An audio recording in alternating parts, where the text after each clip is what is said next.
আমন্ত্রণ জাগো টিভি নিউজে, সঙ্গে আছি আমি আফরিন সুমনা। শুরুতেই সংবাদ শিরোনাম।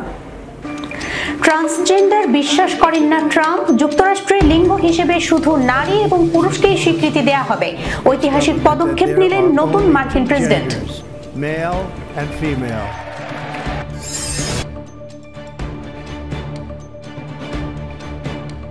শপথ নিয়ে ভারতের উপর বোমা ফেললেন ডোনাল্ড ট্রাম্প। মার্কিন নাগরিকত্ব হারাতে যাচ্ছেন লাখ লাখ ভারতীয়।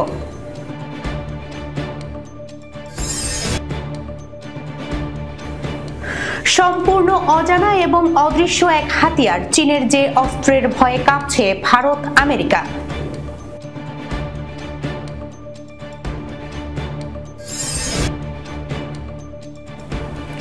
ট্রাম্পের শপথে হিটলারের নাৎসি কায়দায় স্যালুট, বিতর্কে মাস্ক, নেটপাড়াকে জবাব দিলেন টেসলা কর্তা, ভিডিও ভাইরাল।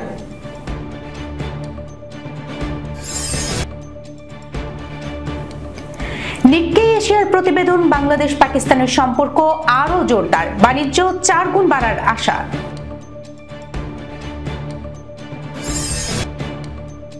কিম জং উন কেমন আছেন জিজ্ঞাসা করলেন ট্রাম্প। এদিকে উত্তর কোরিয়া পরমাণু শক্তিধর দেশ, ট্রাম্পের এমন মন্তব্যের আপত্তি জানিয়েছে দক্ষিণ কোরিয়া।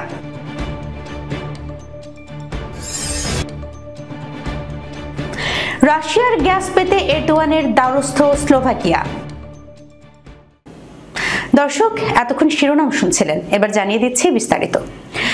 ট্রান্সজেন্ডার বিশ্বাস করেন না ট্রাম্প, যুক্তরাষ্ট্রে লিঙ্গ হিসেবে শুধু নারী এবং পুরুষকেই স্বীকৃতি দেওয়া হবে, এমনই ঐতিহাসিক পদক্ষেপ নিয়েছেন নতুন মার্কিন প্রেসিডেন্ট।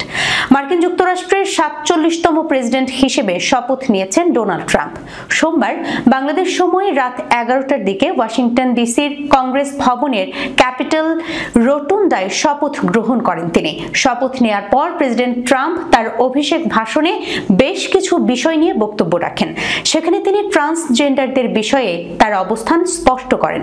সিদ্দিকুর রহমানের report. This week, I will also end the government policy of trying to socially engineer race and gender. অভিষেক ভাষণে ট্রাম্প জানান, এখন থেকে যুক্তরাষ্ট্রের লিঙ্গ হিসেবে শুধু নারী ও পুরুষকে স্বীকৃতি দেওয়া হবে, অর্থাৎ ট্রান্সজেন্ডারদের আর সরকারিভাবে স্বীকৃতি দেওয়া হবে না। খবর বিবিসির। এটি একটি বড় সিদ্ধান্ত যা যুক্তরাষ্ট্রের ট্রান্সজেন্ডার সম্প্রদায় এবং বিভিন্ন অধিকার কর্মীদের মধ্যে আলোচনার সৃষ্টি করেছে। ট্রাম্প বলেন, আজ থেকে যুক্তরাষ্ট্রের সরকারের আনুষ্ঠানিক নীতি হবে, এখানে শুধু 2 লিঙ্গের মানুষ আছেন, নারী ও পুরুষ।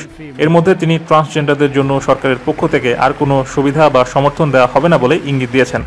এছাড়া 2022 সালে সাবেক প্রেসিডেন্ট জো বাইডেন ট্রান্সজেন্ডারদের মধ্যে মার্কিন পাসপোর্টে এক্স লিঙ্গ হিসেবে লেখার সুযোগ দিয়েছিলেন, তবে ট্রাম্পের এই নতুন নির্বাহী আদেশের মাধ্যমে এই সুবিধাটি আর পাওয়া যাবে না। ট্রাম্পের সিদ্ধান্তে ট্রান্সজেন্ডারদের জন্য যেসব সরকারি কার্যক্রম চালু ছিল সেগুলোর জন্য অর্থায়ন বন্ধ হয়ে যাবে। এর আগে 2024 সালে মার্কিন প্রেসিডেন্ট নির্বাচনী প্রচারণার সময় ট্রাম্প আরও একটি বড় ঘোষণা দেন। তিনি বলেছিলেন, নারীদের খেলায় ট্রান্সজেন্ডারদের অংশগ্রহণ নিষিদ্ধ করবেন। প্রসঙ্গত, ট্রান্সজেন্ডার অ্যাথলেটরা সাধারণত নারীদের ইভেন্টে অংশ নেয়, যা ট্রাম্পের মতে নারীদের জন্য সঠিক নয়।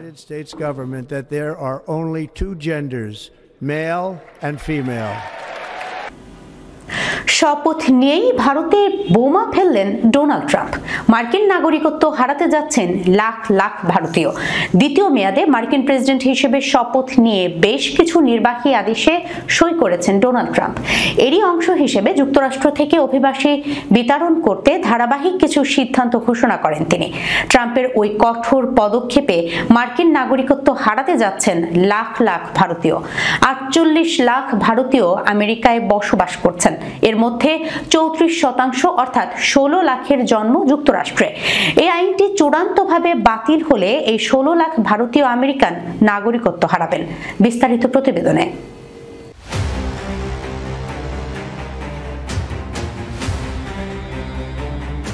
বিবিসির প্রতিবেদনে বলা হয়েছে, জন্মসূত্রে মার্কিন নাগরিকত্ব নীতি বাতিলের কার্যক্রম শুরু সংক্রান্ত আদেশে সই করেছেন ডোনাল্ড ট্রাম্প। সোমবার শপথ নেওয়ার পরে এ সংক্রান্ত নির্বাহী আদেশে সই করেন তিনি। আদেশটি বাস্তবায়ন হলে আর কেউ যুক্তরাষ্ট্রে জন্মগ্রহণ করলে জন্মসূত্রে দেশটির নাগরিকত্ব পাবেন না। মার্কিন প্রেসিডেন্টের দায়িত্ব গ্রহণের আগে ট্রাম্প এ নীতি পরিবর্তনের ঘোষণা দিয়েছিলেন। গত বছর তিনি এ নীতিকে হাস্যকর বলেন। অথচ 150 বছরের পুরনো এই নীতি দেশটিতে সাংবিধানিক অধিকার হিসেবে স্বীকৃত। মার্কিন সংবিধানের 14তম সংশোধনী অনুযায়ী যুক্তরাষ্ট্রের জন্মগ্রহণকারী এবং নাগরিকত্বের শর্ত পূরণকারী সব ব্যক্তি দেশটির এবং যে অঙ্গরাজ্যে জন্মগ্রহণ করেছেন ওই রাজ্যের নাগরিক হবেন। ফলে শুধু নির্বাহী আদেশেই রাতারাতি এই নীতি পরিবর্তন হচ্ছে না, বরং নীতি বাতিলের কার্যক্রম শুরু হলো। পরিস্থিতি বলছে ডোনাল্ড ট্রাম্প একগুঁয়ে সিদ্ধান্ত বাস্তবায়ন থেকে ফিরে আসবেন না। অন্যান্য প্রতিক্রিয়া শেষে তিনি জন্মসূত্রে মার্কিন নাগরিকত্ব নীতি বাতিল করবেন। এতে 16 লাখ ভারতীয় মার্কিন নাগরিকত্ব হারাতে যাচ্ছেন। 2022 সালের মার্কিন আদমশুমারি অনুযায়ী বিশ্লেষণ করে দেশটির অন্যতম জরিপ প্রতিষ্ঠান পিউ রিসার্চ জানায়, যুক্তরাষ্ট্রে প্রায় 48 লাখ ভারতীয় আমেরিকান বসবাস করছেন। এর মধ্যে 34% অর্থাৎ 16 লাখের জন্ম যুক্তরাষ্ট্রে। ফলে তারা আইনগত যুক্তরাষ্ট্রের নাগরিক। এই আইনটি চূড়ান্তভাবে বাতিল হলে এই 16 লাখ ভারতীয় আমেরিকান নাগরিকত্ব হারাবেন।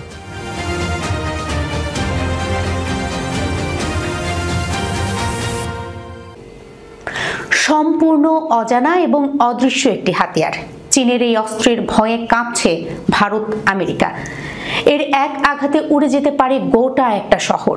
উচ্চ ধ্বংস ক্ষমতার নিরিখে ইতিমধ্যেই এর তুলনা পরমাণু বিস্ফোরণের সঙ্গে শুরু করে দিয়েছেন প্রতিরক্ষা গবেষকেরা।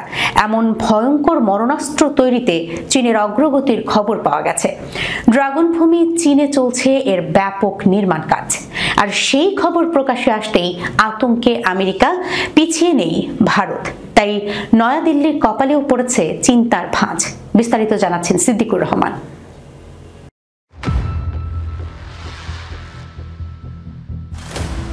চীনের সম্পূর্ণ অজানা এবং অদৃশ্য অস্ত্র নিয়ে গোয়েন্দা সূত্রের বরাতের খবর। বর্তমানে উচ্চ ক্ষমতা সম্পন্ন মাইক্রোওয়েভ বা হাই পাওয়ার মাইক্রোওয়েভ বা HPM হাতিয়ার তৈরিতে মন দিয়েছে বেইজিং। সেখানকার প্রতিরক্ষা গবেষকদের দাবি, অত্যাধুনিক এই অস্ত্রটি চালালে সেখান থেকে বেরিয়ে আসবে তড়িৎচুম্বকীয় তরঙ্গ। সেগুলোর শক্তি পারমাণবিক বিস্ফোরণের সমতুল্য হবে বলে ইঙ্গিত পাওয়া গেছে। দ্য ইউরোপিয়ান টাইমস এর প্রতিবেদন অনুযায়ী অত্যাধুনিক নতুন এই হাতিয়ারটি নিয়ে বর্তমানে পরীক্ষা চালাচ্ছেন চীনা প্রতিরক্ষা বিজ্ঞানীদের দল। সেখান থেকে সবুজ সংকেত এলেই এই মরণাস্ত্রের ব্যবহার শুরু করবেন ড্রাগনের লাল ফোর্স। সূত্রের খবর, এর সাহায্যে শত্রুপক্ষের দূরপাল্লার হাতিয়ারগুলিকে অতি সহজেই নিষ্ক্রিয় করতে পারবেন তারা। ইউরোপিয়ান টাইমস জানিয়েছে, HPM অস্ত্রের সাহায্যে একসঙ্গে একাধিক লক্ষ্যবস্তুতে আক্রমণ চালাতে পারবে চীনের পিপলস লিবারেশন আর্মি। গোয়েন্দা সূত্রের খবর, এতে ফেডস অ্যারো ট্রান্সমিশন প্রযুক্তি ব্যবহার করেছেন ড্রাগনল্যান্ডের প্রতিরক্ষা বিজ্ঞানীরা। এর সাহায্যে শত্রুপক্ষের ভয়ঙ্কর মরণাস্ত্রগুলির বৈদ্যুতিক উপাদানগুলোকে নষ্ট করতে সক্ষম হবেন তারা। বিশেষজ্ঞদের দাবি, HPM অস্ত্রের সবচেয়ে বড় সুবিধা হলো এর অদৃশ্য থাকার ক্ষমতা। উচ্চ শক্তির লেন্সও অনেক সময় ধরা পড়ে না মাইক্রোওয়েভ। ফলে শত্রুর নজর এড়িয়ে অতি সহজেই এর সাহায্যে হামলা করতে পারবেন ড্রাগন সেনা। যদিও একটা সময়ে এই ধরনের হাতিয়ার তৈরি একরকম অসম্ভব বলে মনে করা হয়েছিল। সূত্রের খবরে আরও জানা যায়, চীনা অস্ত্রটি থেকে যে তড়িৎচুম্বকীয় তরঙ্গ বেরিয়ে আসবে তার শক্তি 1 গিগাওয়াটের বেশি হতে পারে। অস্ত্রটির নকশার ঘূর্ণায়মান তরঙ্গগুলির জন্য রয়েছে অ্যারো অ্যান্টেনা। মোট 8টি চ্যানেল দিয়ে এই তরঙ্গ বেরিয়ে এসে নিখুঁত নিশানায় হামলা চালাবে বলে জানা গিয়েছে। অদৃশ্য এই অস্ত্র নির্মাণে নিরন্তর গবেষণা চালিয়ে যাচ্ছেন চীনের ইউনিভার্সিটি অফ ডিফেন্স টেকনোলজি। সেখানকার বিজ্ঞানীদের সঙ্গে রয়েছেন north West institute of nuclear টেকনোলজির গবেষণা দল। হাতিয়ারটির পাওয়ার ডিভাইডারের আকার একটি প্যাডেলস্টাল ফ্যানের মতো বলে সূত্রের মারফত খবর পাওয়া গেছে। সূত্রের খবরে বর্তমানে হাতিয়ারটির অপারেটিং দক্ষতা প্রায় 97% পৌঁছেছে। তবে এখনও এর চূড়ান্ত পরীক্ষা বাকি রয়েছে। হাতিয়ারটি পুরোপুরিভাবে তৈরি হয়ে গেলে বিভিন্ন রণতরীতে একে মোতায়েন করতে পারে PLA নৌসেনা।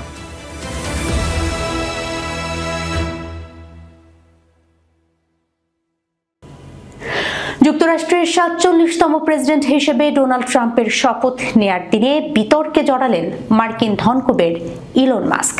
ট্রাম্পের প্রত্যাবর্তন উদযাপনের সময় মাস্কের করা হাতের ইশারাকে নাৎসি স্যালুট বা ফ্যাসিবাদী অঙ্গভঙ্গির সঙ্গে তুলনা করেছেন অনেকেই।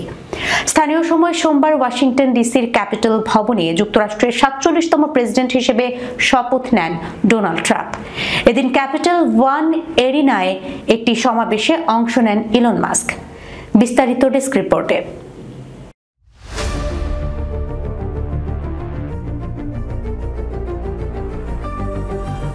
বিজয় উদযাপনের মঞ্চে উঠে একাধিকবার ইলন মাস্ক তার ডান হাত বুকে ঠুকে সমর্থকদের উদ্দেশ্যে ইশারা করেন।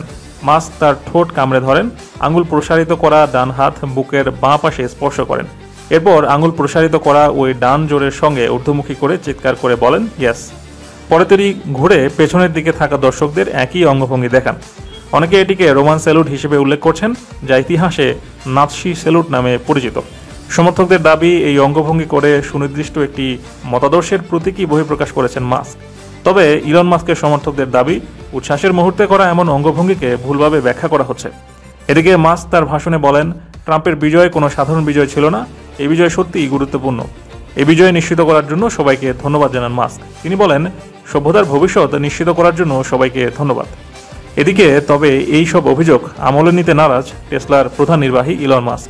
মাস্ক বলেছেন, খোলাখুলিভাবে বলছেই ওদের উচিত আরও নোংরা কিছু বুদ্ধি বের করা।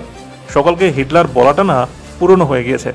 এদিকে বেশ কিছু দর্শকদের মতে ইলন মাস্ক মজার মানুষ, তাই এভাবে স্টেজে উঠে স্যালুট করেছেন। আরও এক ঐতিহাসিক রুট বেনের মতে এটা নাৎসি স্যালুট ছিল। যদিও অ্যান্টি ডিফামেশন লীগ, যারা আগে ইলন মাস্ককে নানান বিষয়ে সমালোচনা করেছেন, তারা এবার মাস্কের পাশে দাঁড়িয়েছেন। তারা বলেছেন এটা উৎসাহের চোটে হয়েছে, নাৎসি স্যালুট নয়।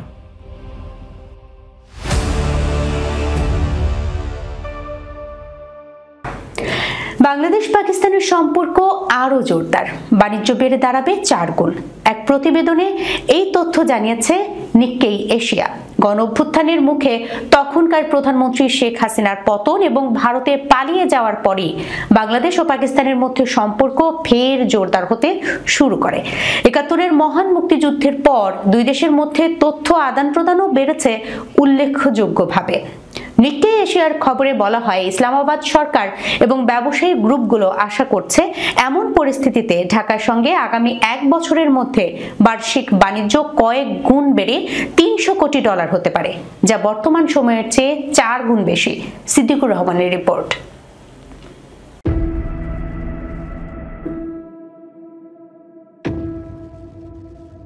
এরপর আওয়ামী লীগ ও শেখ হাসিনা যখনই ক্ষমতায় ছিল তখনই ঢাকা ইসলামাবাদের দ্বিপাক্ষিক সম্পর্ক টানাপোড়েনের মধ্য দিয়ে যায়। তবে সম্পর্ক তলানিতে গিয়ে ঠেকে যখন শেখ হাসিনার নেতৃত্বাধীন আওয়ামী লীগ তৃতীয় মেয়াদে 2014 সালে ক্ষমতায় আসেন। তার পতনের পরপরই দুই দেশের মধ্যে সম্পর্ক স্বাভাবিক হতে শুরু করেছে। গত বছর বাংলাদেশের অন্তর্বর্তী সরকারের প্রধান উপদেষ্টা নোবেলজয়ী ডক্টর মোহাম্মদ ইউনূস ও পাকিস্তানের প্রধানমন্ত্রী শেহবাজ শরীফ একটি বৈশ্বিক অনুষ্ঠানে 2 বার সাক্ষাৎ করেন। চলতি বছরের 14 জানুয়ারি বাংলাদেশের উচ্চ পর্যায়ের সামরিক কর্মকর্তা জেনারেল এস.এম. কামরুল হাসান ইসলামাবাদ সফর করেন এবং সেখানে তিনি পাকিস্তানের সেনাপ্রধান জেনারেল অসীম মুনিরের সঙ্গে বৈঠক করেন। গত সপ্তাহে পাকিস্তানের কেন্দ্রীয় চেম্বার অব কমার্স ও ইন্ডাস্ট্রিজের FPCCI এর একটি প্রতিনিধি দল বাংলাদেশ সফর করেন। FPCCI এর সিনিয়র ভাইস প্রেসিডেন্ট সাকিব ফাইওয়াস মাগুন বলেন, বাংলাদেশের কেবল বস্ত্র ও প্লাস্টিক শিল্প রয়েছে, তাদের জনগণের জন্য বাকি অনেক পণ্য আমদানি করতে হয়। এতে আমাদের জন্য একটি নতুন দ্বার উন্মোচন হয়েছে, যা শেখ হাসিনার সময়ে বন্ধ ছিল।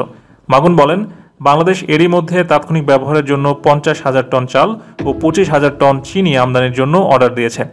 বাংলাদেশ পাকিস্তান থেকে খেজুর আমদানিরও কথা ভাবছে। বর্তমানে বাংলাদেশ ও পাকিস্তানের মধ্যে বছরে প্রায় $7,000 লাখ বাণিজ্য রয়েছে। তিনি আরও বলেন, বাণিজ্য বিধিনিষেধ দূর হলে 1 বছরের মধ্যে বার্ষিক বাণিজ্য $300 কোটি পৌঁছাবে। আমরা চাল, চিনি, তেল, তুলার সুতা ও নারীদের পোশাকের মতো অনেক পণ্যে আমরা নজর দিতে পারি। দুই দেশের মধ্যে আরেকটি গুরুত্বপূর্ণ সূচনা হলো চট্টগ্রাম ও করাচির মধ্যে ম্যারিটাইম রুট, যা গত 52 বছর ধরে ব্যবহার হয়নি। এতে দুই দেশের মধ্যে বাণিজ্যের পাশাপাশি যাত্রীবাহী জাহাজ চলাচলেও সুবিধা পাবে। তাছাড়া বাংলাদেশ ও পাকিস্তান এখন সরাসরি ফ্লাইট চালুর ব্যাপারেও যাচাই বাছাই করছে, যা 2018 সালের পর থেকে বন্ধ রয়েছে।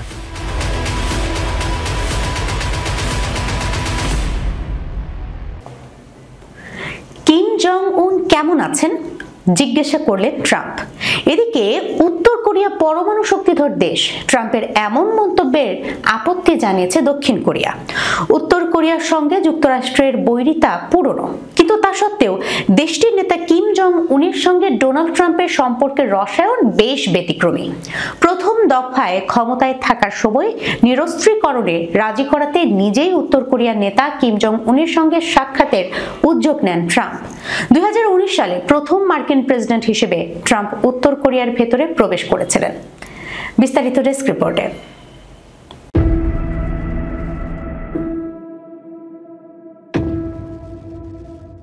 দ্বিতীয় মেয়াদে প্রেসিডেন্টের দায়িত্ব নেওয়ার পরও কিম জং উনের খোঁজ নিয়েছেন ট্রাম্প। শপথ নেওয়ার পর কয়েকশো নির্বাহী আদেশে স্বাক্ষর করার পর দক্ষিণ কোরিয়ার মার্কিন সামরিক ঘাঁটিতে অবস্থানরত সদস্যদের সঙ্গে মঞ্চে ভিডিও কলে কথা বলেন ট্রাম্প। সে সময় তিনি জিজ্ঞাসা করেন, সবাই কেমন আছেন ওখানে, কি কিম জং উন কেমন আছেন। তার এই রসিকতা শুনে উপস্থিত অনেকেই হেসে ওঠেন।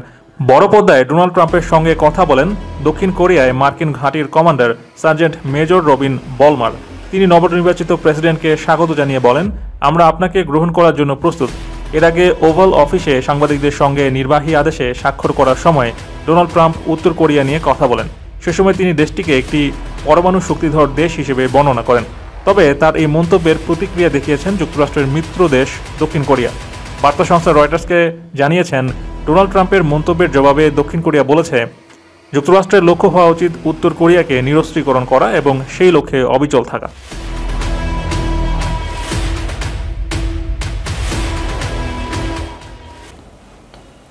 রাশিয়ার গ্যাস পেতে এবার তুরস্কের প্রেসিডেন্ট রিসেপ তাইয়েপ এরদোয়ানের দ্বারস্থ হয়েছেন স্লোভাকিয়ার প্রধানমন্ত্রী রবার্ট ফিকো।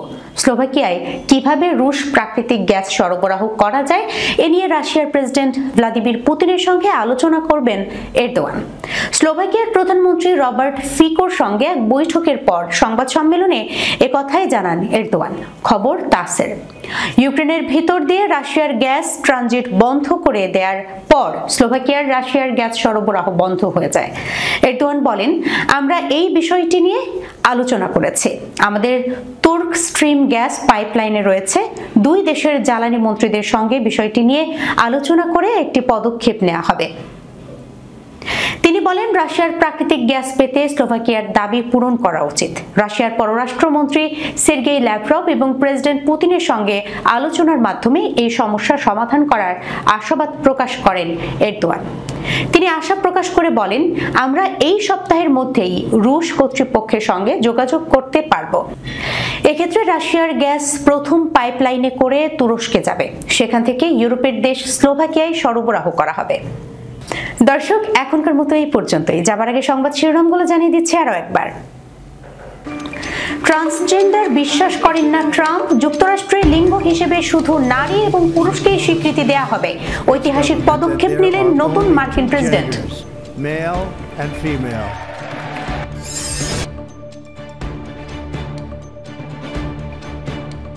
শপথ নিয়ে ভারতের উপর বোমা ফেললেন ডোনাল্ড ট্রাম্প। মার্কিন নাগরিকত্ব হারাতে যাচ্ছেন লাখ লাখ ভারতীয়।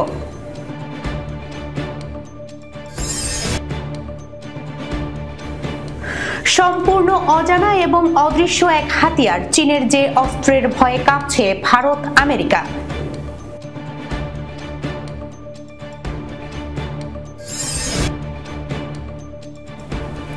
ট্রাম্পের শপথে হিটলারের নাৎসি কায়দায় স্যালুট, বিতর্কে মাস্ক।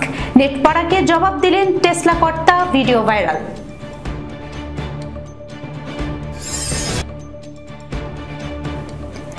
নিক্কেই এশিয়ার প্রতিবেদন, বাংলাদেশ পাকিস্তানের সম্পর্ক আরো জোরদার, বাণিজ্য 4 গুণ বাড়ার আশা।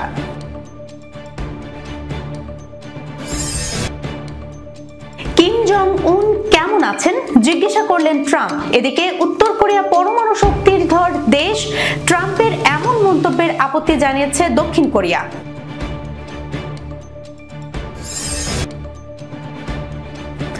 রাশিয়ার গ্যাস পেতে এরদোয়ানের দ্বারস্থ স্লোভাকিয়া। এখনকার মতো এই পর্যন্ত। এতক্ষণ সঙ্গে থাকার জন্য ধন্যবাদ সবাইকে। আল্লাহ হাফেজ।